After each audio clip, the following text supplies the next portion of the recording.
Merci Madame l'adjointe. Chers collègues, vous dire que bien évidemment nous voterons cette subvention à l'association Contact. C'est un pas de plus pour notre collectivité qui doit affirmer ici son soutien et son accompagnement aux associations qui luttent contre les discriminations et pour la défense des droits LGBTQI+. Et je voudrais profiter de cette délibération pour aborder un peu plus largement le sujet.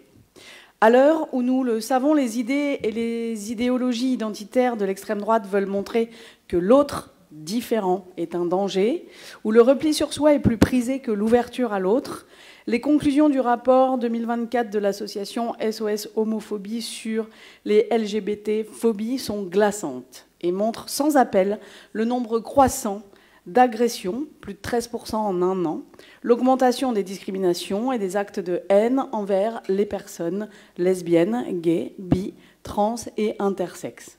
Et ce malgré nos sociétés qui évoluent et les mentalités enfin acquises à la notion de droit humain. La municipalité se doit d'être à la hauteur de l'enjeu et doit tenir son rôle de garante des valeurs et du bien vivre ensemble et des droits de chacune et chacun.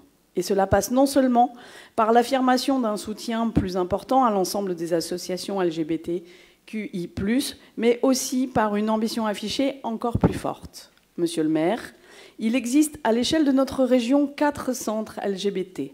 Faisons qu'Angers se dote d'un vrai centre en reconnaissant officiellement l'association Quasar comme telle. Cette reconnaissance passe bien évidemment par l'attribution d'une subvention réelle, certes. Il y a la mise à disposition des locaux par la ville, mais locaux qui se dégradent. Jour après jour, murs en amiante, impossibilité d'accrocher quoi que ce soit et infiltration d'eau. J'y étais, mercredi dernier, il pleuvait dehors et dans les locaux.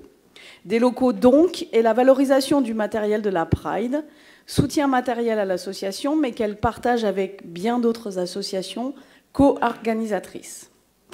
Nous vous demandons, monsieur le maire, l'attribution d'un véritable lieu pour cette association qui accueille par mois pas moins de 100 personnes dans 3 petits bureaux et qui, de plus, accompagne des demandeurs d'asile. C'est un lieu de refuge dont les besoins grandissent.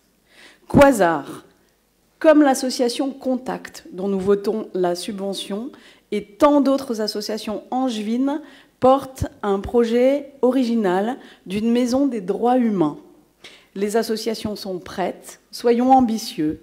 Ensemble, faisons-la, une première maison des droits humains en France, à Angers, un lieu d'accueil chaleureux du public en demande d'accès aux droits, un espace de coopération interassociative, de mise en réseau et d'enrichissement mutuel, un lieu de promotion des droits fondamentaux, une maison des droits humains comme moyen de transformer les pratiques sociales pour construire une société désirable, plus solidaire, plus pacifique, plus durable. Merci.